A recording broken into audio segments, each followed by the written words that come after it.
right. Good morning, everybody. Today is Thursday, August 24th, 2017. And this is Before the First Cup with Jules here on UCY.TV. Happy Thursday, everyone. It is a sunny 62 degrees and dry here in upstate New York. So where did we leave off yesterday? We titled the show Killer Robots, Urban Warfare UAVs, Self-Healing Skin Jobs, and AI Safety. In the last few days, we've been looking at Dr. Smartphone and some of the crazy things that they are doing with 5G and remote monitoring, millimeter wave, and artificial intelligence on the back end of this redistribution of the radio spectrum.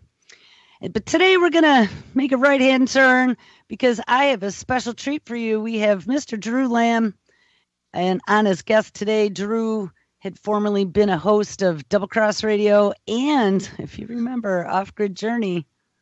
That was a good show, Drew. And he's been in retirement now for a while and busy working on a few things, a few projects with his farm and other stuff. In regards to some of the nuclear things, if you remember, Drew used to spend a lot of time looking at Fukushima. You were our Oregon connection to that. So how's it going, Drew? Hey, Jules. It's great to be back. I have missed having a radio show over there at UCY, so it feels great to be back for a visit to give you guys an update on what I'm up to. So you got to see the eclipse in Oregon? Yeah, you said it wasn't a full eclipse up there where you are. Yeah, we're too far down south. I don't. We got like 92% totality. It didn't get dark. It just got dim, and I was outside for the whole thing. I didn't get any special glasses. I watched it for a few seconds on my phone, and it cooled off. I think the temperature dropped about 15 degrees. A little bit of a breeze picked up. Shadows got a little bit weird.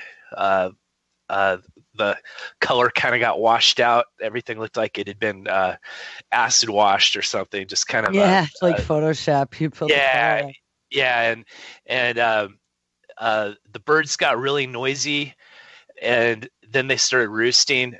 Then they got quiet, and all the neighborhood dogs started barking. And my dog started freaking out. She was looking up at the trees and barking and whimpering, and she's pretty cool. I have a Rottweiler. She's usually really cool, but for about 2 minutes, she was really unnerved. And then after totality passed, she mellowed out, laid down, and then things started to brighten back up again. It was interesting. I remember the 79 eclipse. I was in Medford, Oregon when that happened, and I got to experience that as well. There were people that had these eclipse viewing glasses that they had picked up for free at Dutch Bros. They're a chain of coffee shops. That was here this on the West time. Coast. Yeah, and so they issued a recall just a few hours before the eclipse. So that's unbelievable. Yeah. I was warning my friends, hey, maybe you shouldn't stare at the sun with free cardboard glasses that you got at a coffee stand. Right. Not a good idea. Some of my friends use their welding helmets to view the eclipse. Well, that's a good idea. Yeah, I guess I don't know. I don't know if they're rated right for that or not. I would imagine. Right. At least for brightness, but who knows for ultraviolet or whatever is going on there. And I'm the kind of guy that spends over $300 for a good pair of sunglasses. You know, right. polarized lenses, prescription, and all that. I couldn't imagine staring at the sun with free glasses. I just wouldn't do it. So I don't know. I didn't look directly at the eclipse. Oh, good job. I did, but only for a little bit. So you get to go to a conference. That's one of the things I wanted to bring up. You get to go to a conference in San Francisco, and I saw your post when you posted that and had actually considered it at the time, had I not gotten sick. So what was that all about? Yeah, that was the Startup Society Summit that was down in San Francisco. So, it it was an event where people would get together and learn about decentralization, how to start up their own city or seastead. Also, there were a lot of presentations about Bitcoin, AI. Very fascinating event with a kind of a libertarian slant to it, true libertarian slant. And so I got to meet some interesting people over there. I got to meet Ben Gertzel, I think I'm saying his name right, from Hanson Robotics. He's one of We've talked about that on the show a few times. Sophia, yeah. He works on her AI. He's one of the programmers, and a buddy that I was with had a question for him about AI ethics. He's building ethics for Sophia, I guess, and my buddy was saying, well, I really don't care about having an ethical AI. I'd rather have an obedient AI. Yeah. And so they're having some issues too with not Sophia in particular, but with AI in general, where they've run OpenAI just ran this test. That's Elon Musk's group. Right. And the AI was playing this old video game with a boat trying to go after these little widgets and then get to the other side to win the race. And the AI went out of control collecting widgets and forgot to go racing the other boats. So they had to start trying to allow human intervention, they said, because it's not behaving the way it should. It became greedy, or there's another one where they started competing against each other. We covered a while back, and they got more and more violent against each other. Big time bad. not something like, That's surprising. Yeah. It's pretty messed up.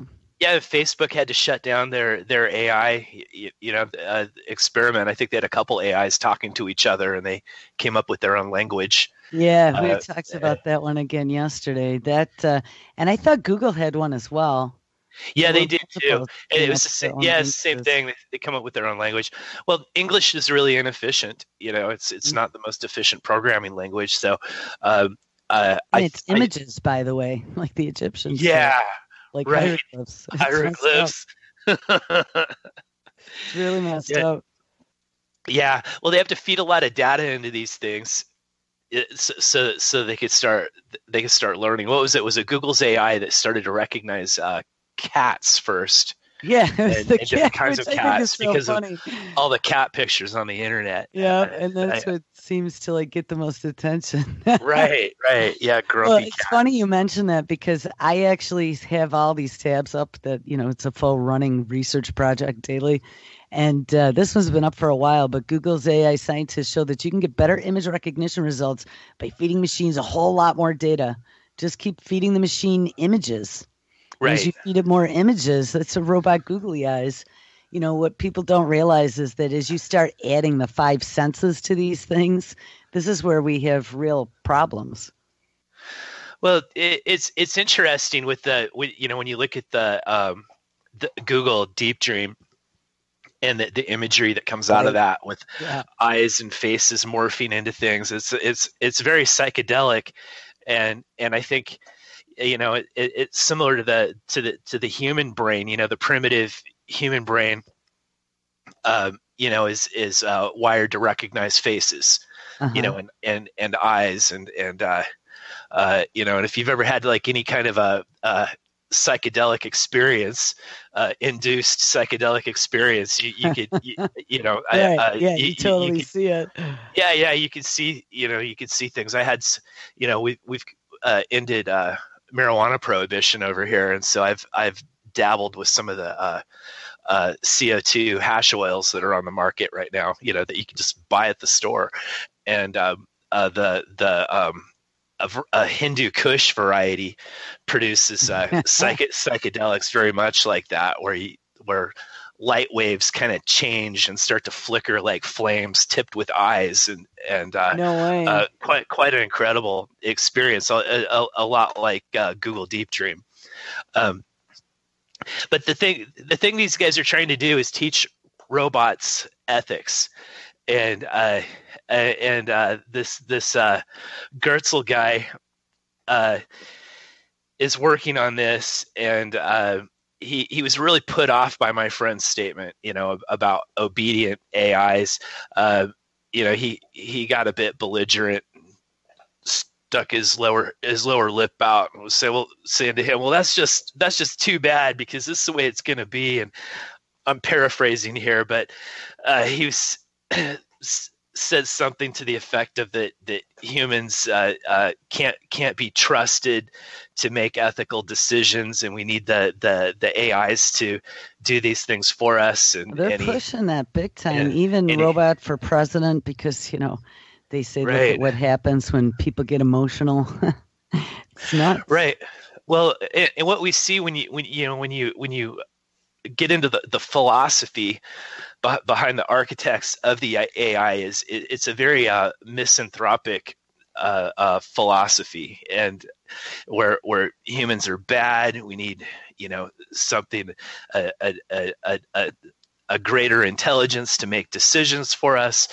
And and when you have somebody who's a complete misanthrope, what is that? What is that going to mean?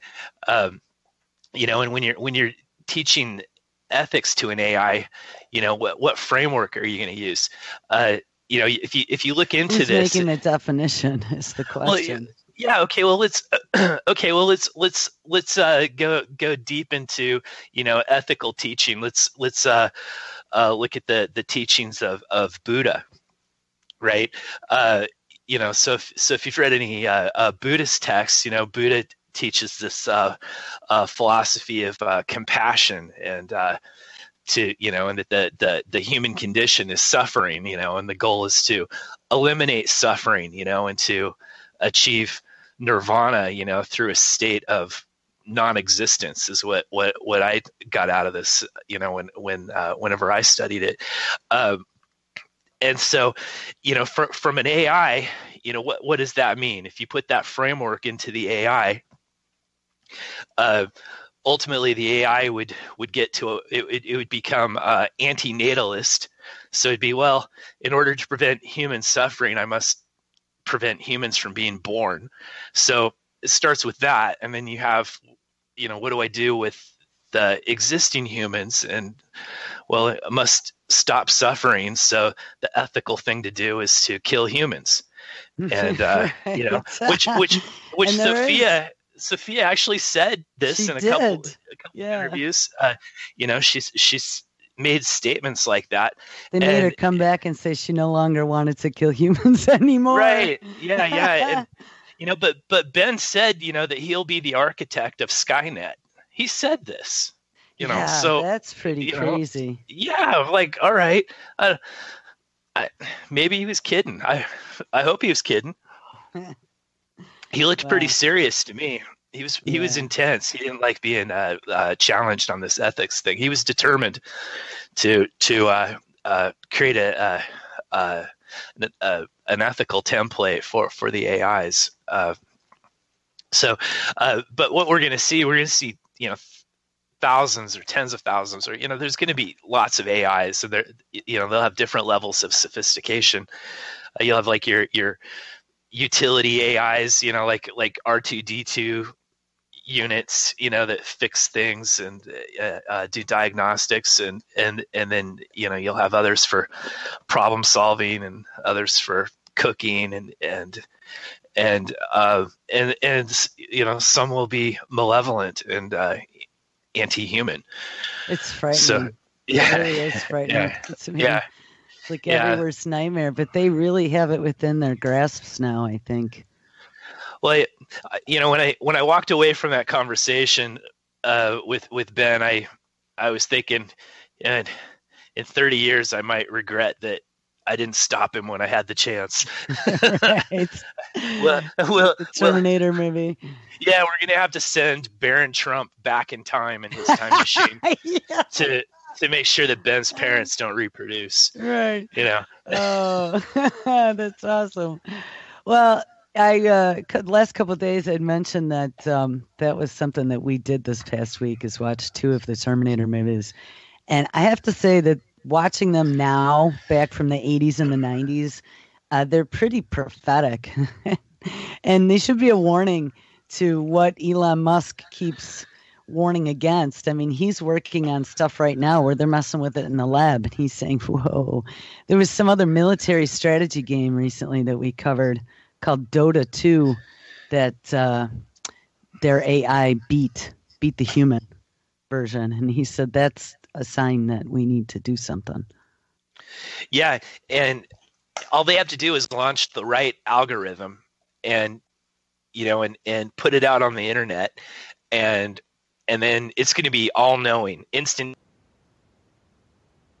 Oh, you disappeared. This happened a couple times before the show. He should be back. There you go. Yeah. William Gibson wrote about this kind of stuff going way back into the 80s. I think the first Neuromancer. Right, yeah, exactly. It was a great book. Yeah, it was like pre-Matrix even. Pre-Matrix, pre-internet.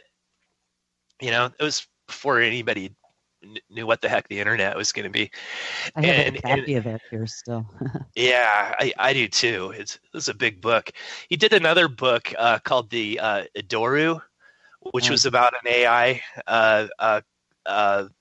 coming into being over the internet, and I think Johnny Mnemonic I think was based on that too, where you had this dead corporate CEO had uploaded her consciousness to their computer system, and then she found her way out onto the internet. And Kurzweil probably saw that one. Yeah, I'm sure he did. Probably one of his favorites. Right. Well, I don't know. These guys. I mean, what they're saying is that what they're saying is that we aren't spiritual beings, and that our minds are just the sum of our experiences and our memories, and so they'll be able to scan our brain and replicate it in a computer, and then they'll have your consciousness in the computer, and I don't buy that. I think they're only getting. I don't think they'll get your consciousness. Yeah, they'll get your circuits, your cells. Right. One of my listeners actually sent me something this morning that was kind of freaky. GE, and we know the history of GE back with like nuclear reactors and stuff. But they've also been deep into medical technology for a long time. And if I'm not mistaken, they don't pay very much in the way of taxes, but that was their Jeffrey Immelt at the time, their CEO, had become our business czar. Do you remember that? Or job czar? Yeah, yeah. Mm-hmm. I think Obama appointed him. Well, my listener sent me this morning out of GE.com. GE reports, meet your digital twin. Internet for the body is coming, and these engineers are building it. And they have one of these heart rate sensor things all stuck to this mannequin's chest. I just had one of those things for the last couple of days. I was calling it Dr. Smartphone. Oh. But what they're doing is working on scanning everything about you so you could be digitized. That's not insane. So think about that. As they start doing 3D, high velocity 3D printing with cells and things of that nature, who's to say that they couldn't build a skin job? Right. Yeah. Yeah. Well, it's like what Musk has been saying about how we might need to augment ourselves to keep up with the AI, so that the AI doesn't evolve to a point where it starts to treat us like pets, and then was Musk as well. Yeah, and then the next step is that it treats us like insects, and then the next step is that it treats us like a virus, and that's the end of it. Musk talks about this neural lace, which is interesting because it could be something you just like a EEG device that you could just put on your head that you wouldn't have to like jack in or something like the Matrix. that looks like some pretty clunky hardware. I don't think I'd want one of those jacks in the back of my head. No. But I've been researching this a little bit. You could get on Amazon or on SparkFun, and you could buy a little EEG device that you could put on your head, and you could wire it to an Arduino or a Raspberry Pi, or plug it into your computer. There's different apps and stuff, and you could learn how to manipulate things with your brainwaves. Right. And Like so, there's a keyboard and mouse that you can do that sort of thing with now, which is crazy because who would ever think that you could like type with your mind? yeah. So what you have to do is you have to change your state. You have to practice this from focused to relaxed, and between these states, your brainwaves change. So the EEG device, just it reads the brain waves, and then it's going to transmit that information into voltage. So you're feeding your voltage, say, into your Arduino microcontroller, and then you've got your sketch you've written, that dictates, where that which pin that voltage is coming in on, and then what's gonna happen next. And it's pretty simple technology. If I ordered a book I downloaded to my Kindle the other day on building a mind controlled robot, and it's with Arduino. It's based on this, and you could buy an Arduino for like $13. Wow. And you Yeah, get the a Raspberry Chinese. Pis are pretty cheap too. We had one Yeah. for a robot here. Well, I use these a lot in the aquaponics systems. I build sensors for monitoring the water. And Monitoring is everything. That's what yeah, this is all coming down to is sensing and monitoring. yeah. So I have my own Internet of Things networks that my aquaponics sensors are connected to, and then I could connect to them with my phone, and they're all Wi-Fi enabled. And this is all stuff I built myself. Very, very inexpensive, pretty easy to put together, and soon, it'll all be mind controlled, so I could just sit in my lazy boy, It's just nuts. But implement fish feeding. yeah, drop 30 pellets.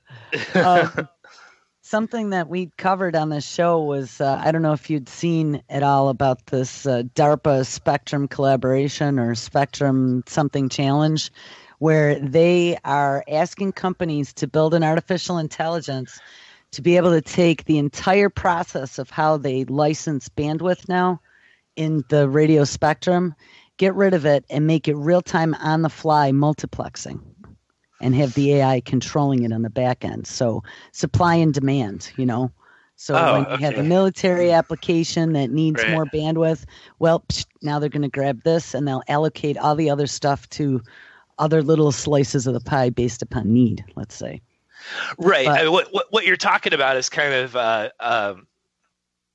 well, it's the opposite of net neutrality. Where you've got, basically the way things are now is that the data packets aren't prioritized, so it's just first come first serve. Right. And so if your neighbor is downloading movies or playing video games or whatever, they're basically hogging bandwidth, and the systems aren't prioritizing it. It's just first come first serve. Right. So I think I'm free market, so I think that people ought to pay for what they want. If you're a light user, you shouldn't have to pay as much. If you're a heavy user, you should pay more.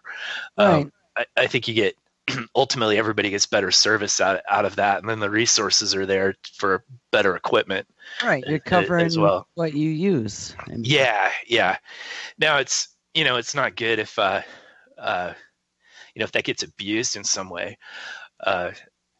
Which if somebody comes in, like I don't know, like some kind of.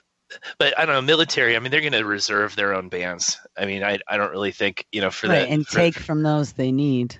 Yeah. So I think for the individual, that might not be so much of an issue. Well, what I was bringing that up from was because the whole being able to control things with brainwaves and ECGs or EEGs and how easy that is.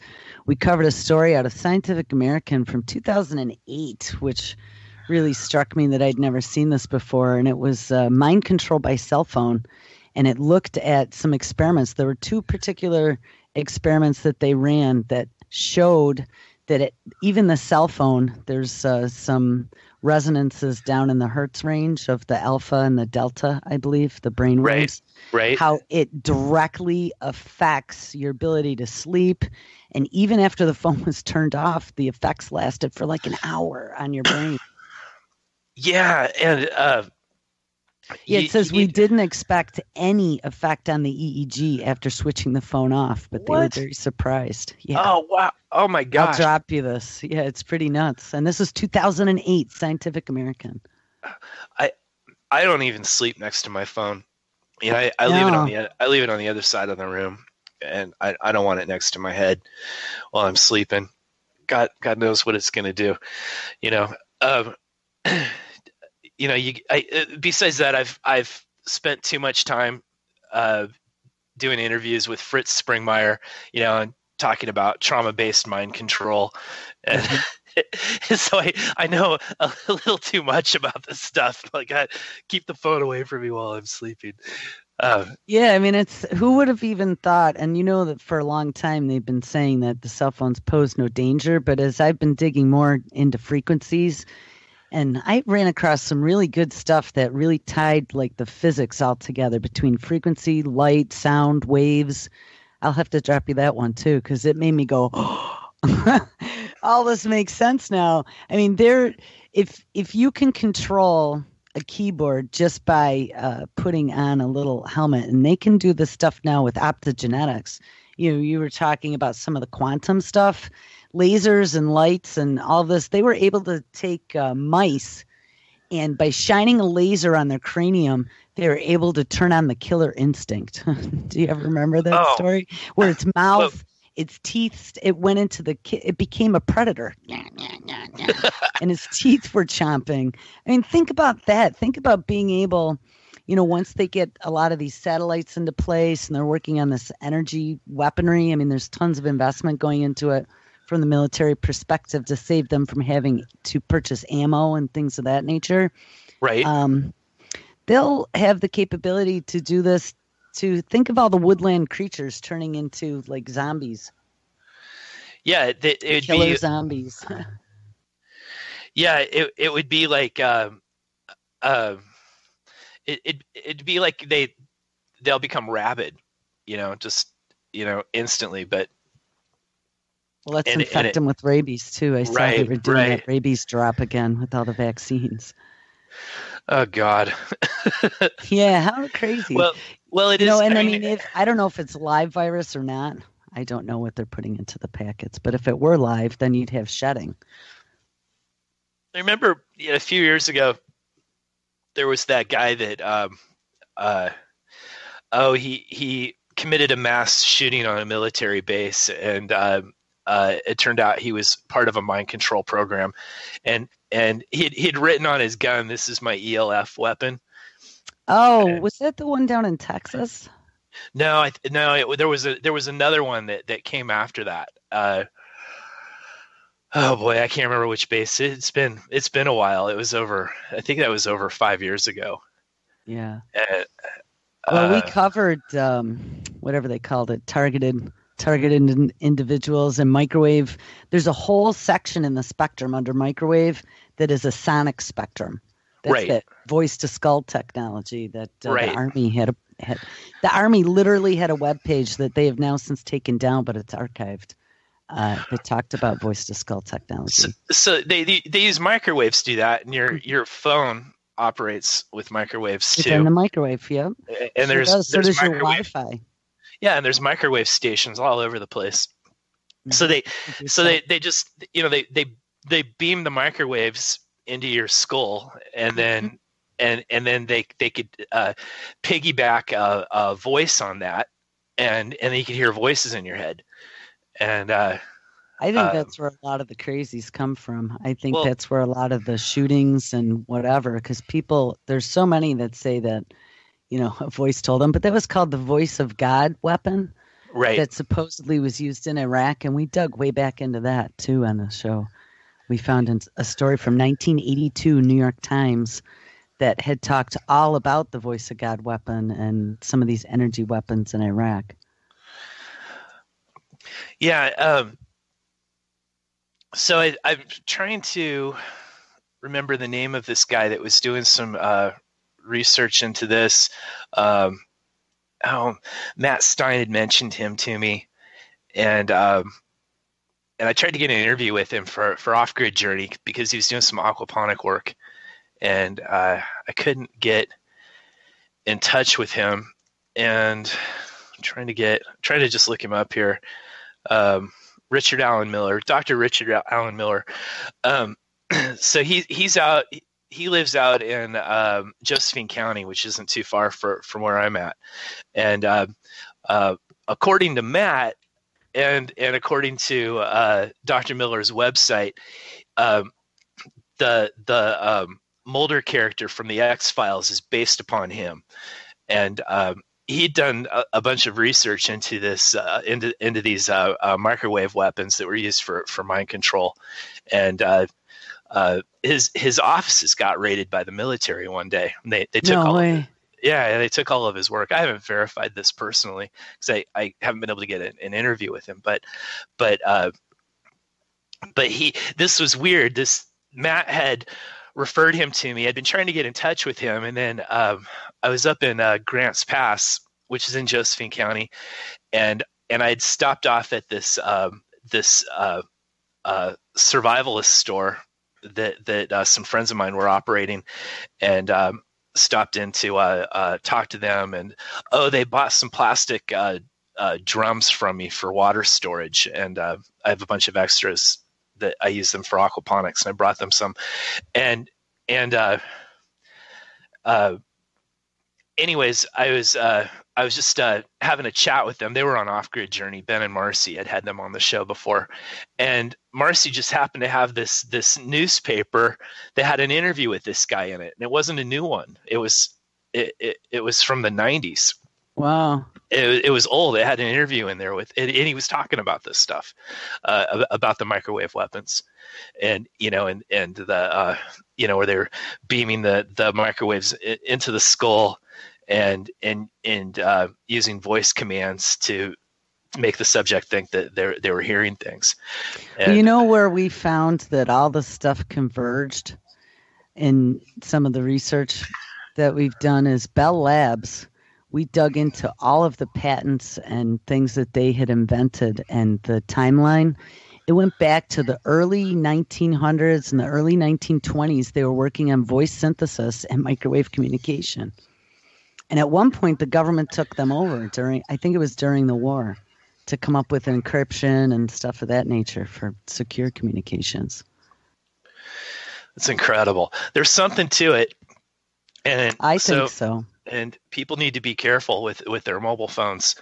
And I think also, you need to be, careful about your own state of mind. If you're hearing things. Well, and even emotions can be right. influenced by beaming different frequencies. And that's what worries me about this, handing the entire radio spectrum on Earth over to an artificial intelligence. Think about that. That is Skynet. Yes, it is. And they're scanning your thoughts. I mean, they can remotely tell just by your gait, even like what your emotional state is, and then you could be targeted. Yeah, it's time to start making some really cool looking tinfoil hats. I think so. for real. I watched a movie. Personal magnetospheres. I've seen. Yeah. That would just block them. It gives you whole body protection. It would be keep it in your pocket. That's a good idea. And it protects you against holes in the ozone too, and solar flares. Well, whenever I watch movies, I'm watching the previews, and I try to pay attention. I'll keep track of the movies that I want to see that I think are predictive programming. you could just tell straight away, Right. something's predictive programming. Usually it's like a zombie movie, something like Yeah. that. They're all predictive programming. They typically have like who's that guy? Jesse Eisenberg. They usually have, like, oh, what was he? He was in that zombie movie, and then he was in another movie. That zombie movie. Yeah.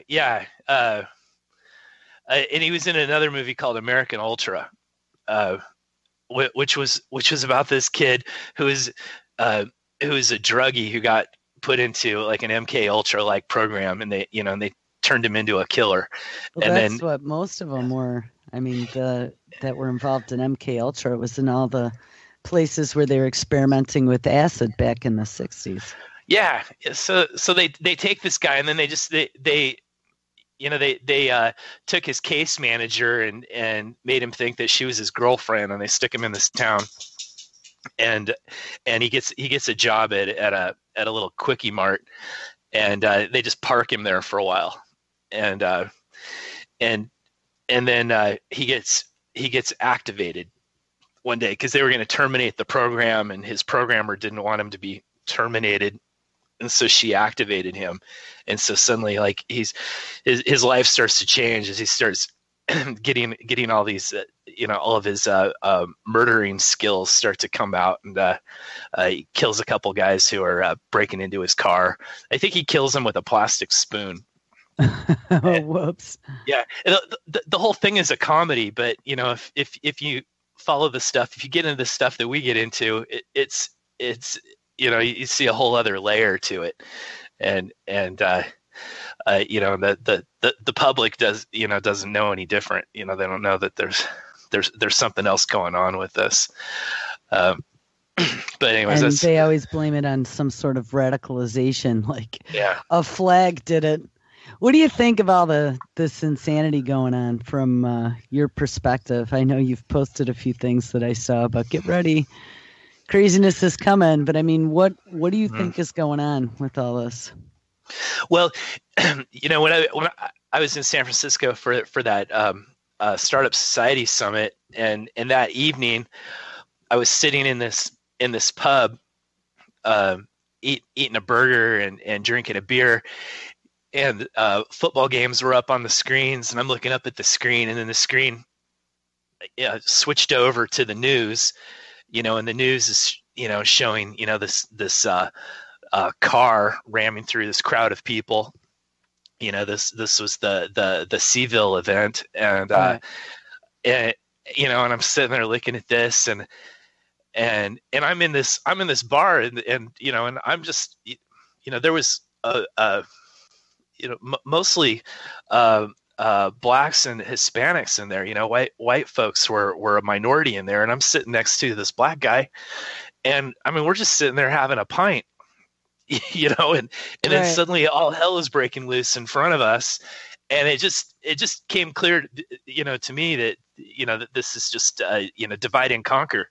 We're all sitting here having a fine time, and then this is going on, and and when you're in, your reality is one thing, and then a totally different reality is being projected onto this screen in front of you. You can just see, it's just obvious that it's a divide and conquer tactic.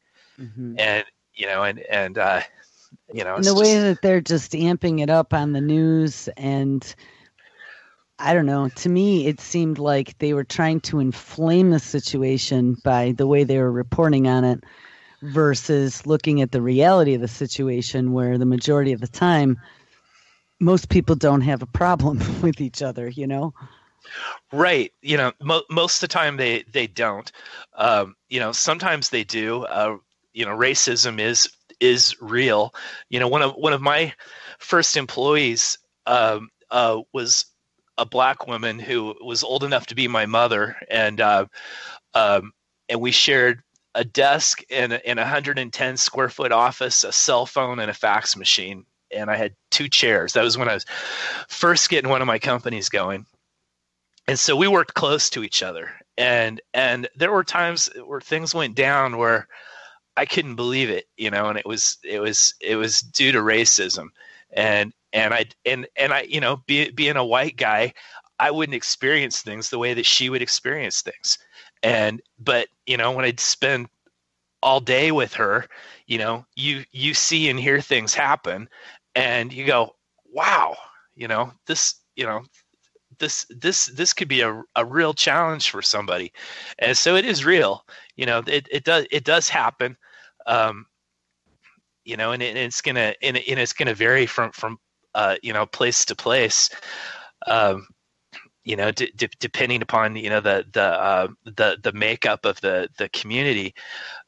So it is something that needs to be addressed. But what happens? You get these guys like Soros. They feed this stuff. In the 90s, I wanted to learn about forex trading, currency arbitrage, and so that's where you're making money by buying a certain type of currency in one market and selling it on another market, or turning one currency, buying a different currency and then selling that to buy another currency. And, guys like Warren Buffett and George Soros make lots of money doing this sort of thing. So I bought this book about George Soros because I wanted to learn about Forex trading and learn about how he did his stuff. And this was before I knew him as Spooky Dude. But after I read the book, I thought, wow, this guy is kind of spooky. And, and he talks about how, he'd come in with his Open Societies organization and try to initiate, social change to destabilize governments. And then he would trade the currencies based on the destabilization, Right. They make money going up and going down. Right. So it's just an investment strategy for this guy. That's why he's a billionaire, and that's why he keeps doing this stuff.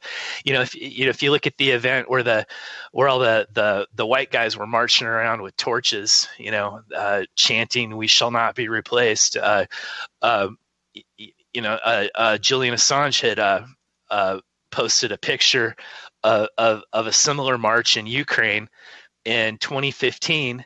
And it was a bunch of white guys with tiki torches marching around and chanting "blood and soil." And it was an old Nazi mantra, I think. And they had the same tiki torches. I think the only difference was they were wearing black masks, where the American guys aren't sophisticated enough to realize that, they're going to, demonstrate on the weekend and then lose their job and not have a job to come to on Monday because their boss saw them on the news or on Facebook or whatever, know. Yeah, there are some consequences there. So it's it's just an effort. It's just another effort from George Soros to destabilize. It's easier for the powers that should not be to control all of us if they could instigate all this infighting. Break us up into groups. Ever smaller groups. This nationalism business. That the Trotskys follow. It's key to all of this.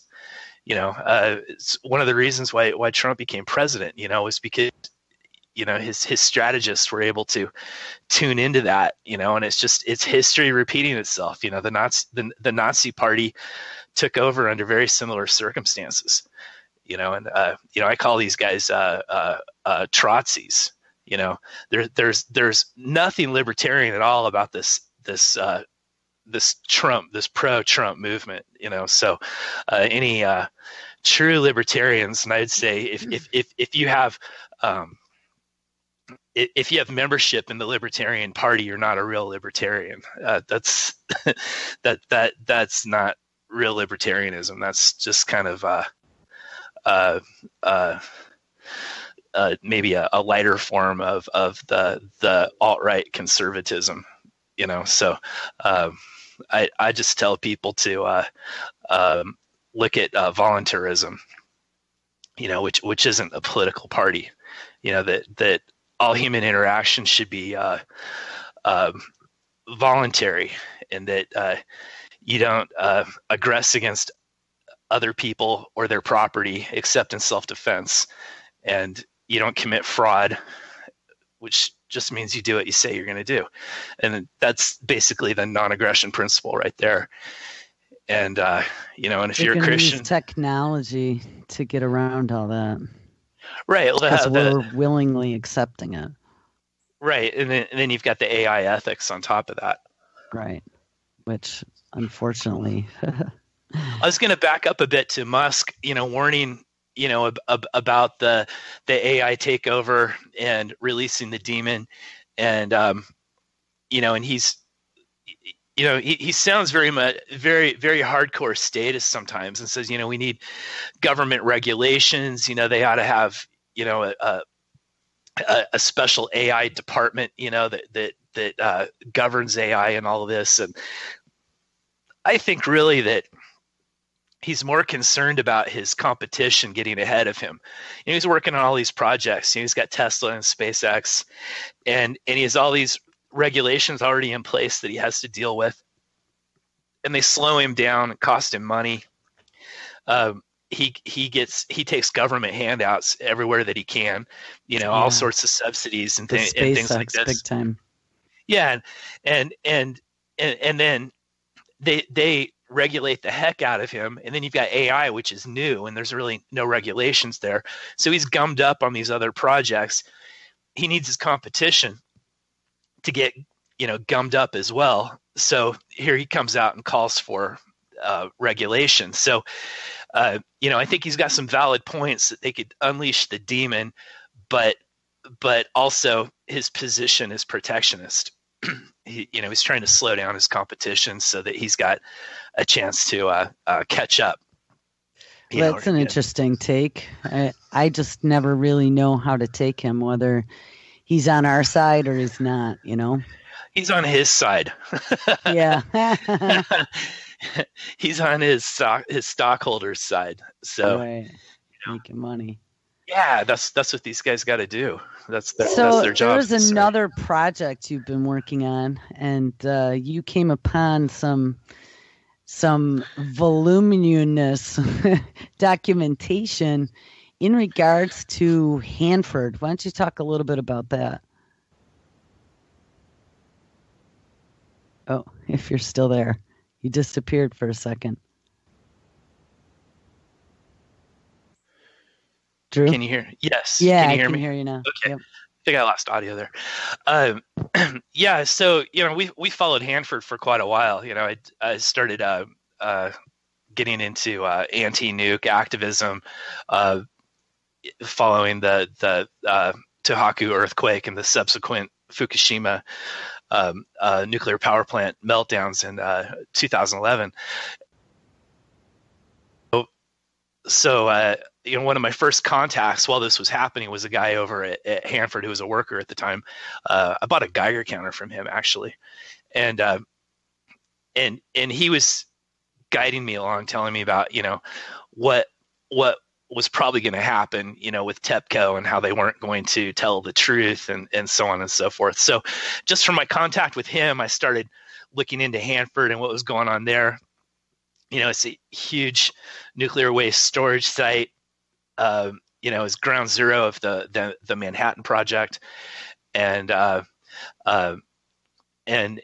so I dabbled in research with that and followed some of the disasters that occur over there every now and again, where they've got tanks that fail, tunnels that collapse, things get released in the atmosphere. And a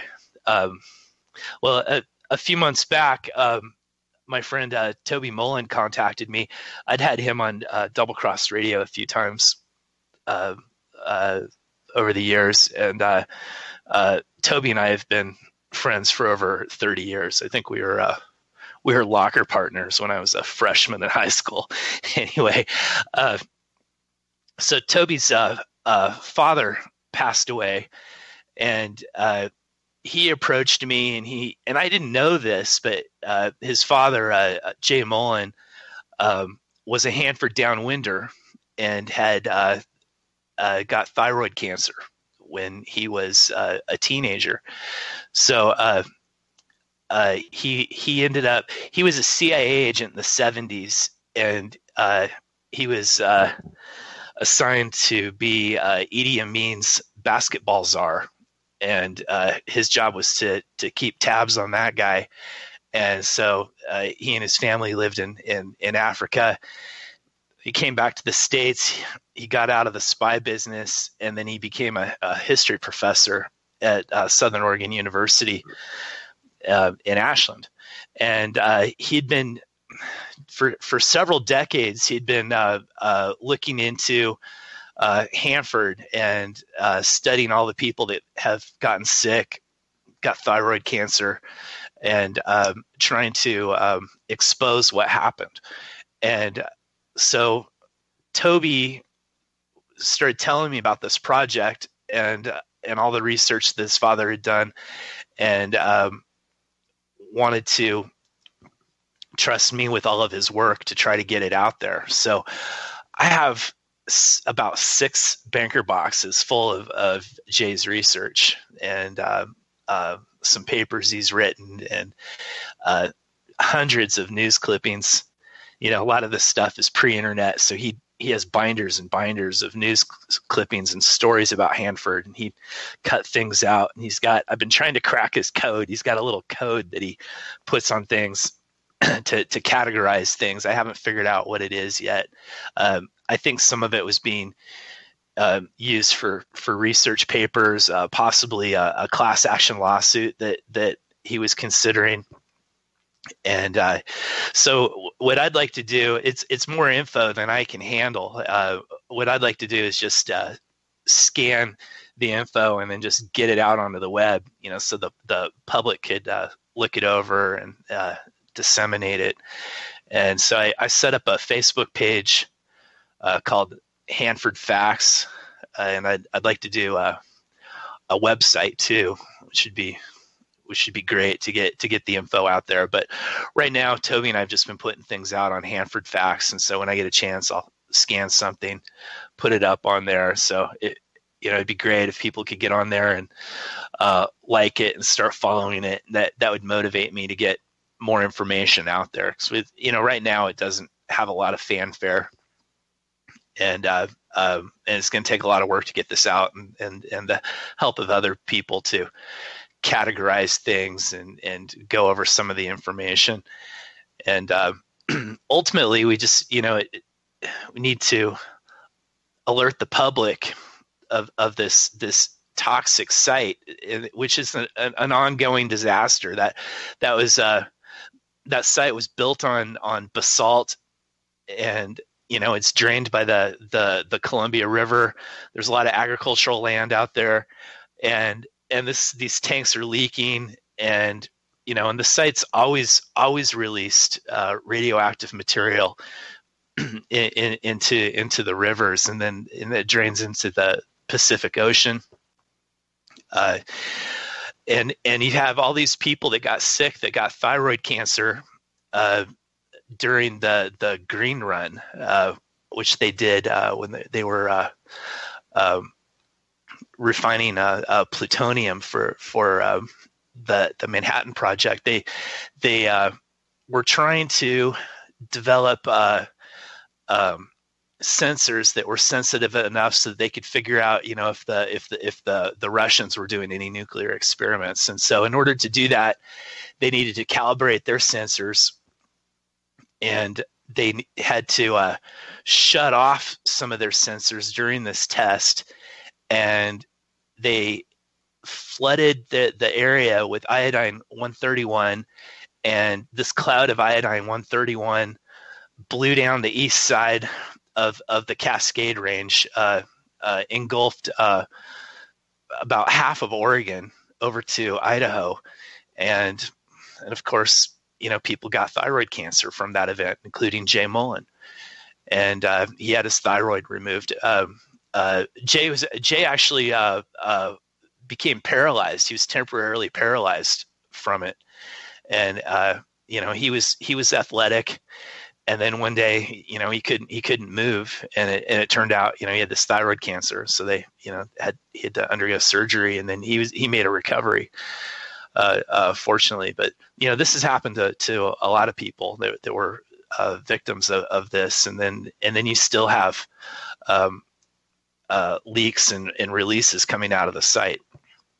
So who knows what the solution is? It's a real mess, and it's an ongoing mess. And and then you've got people that live downwind. So when there's gas releases, they're at risk. And then you've got this material leaking into the water table, and you have all this land where they grow apples and grapes and produce wines, and this rich, fertile agricultural region that's exposed to all of this. And then the Columbia River, the Pacific Ocean. There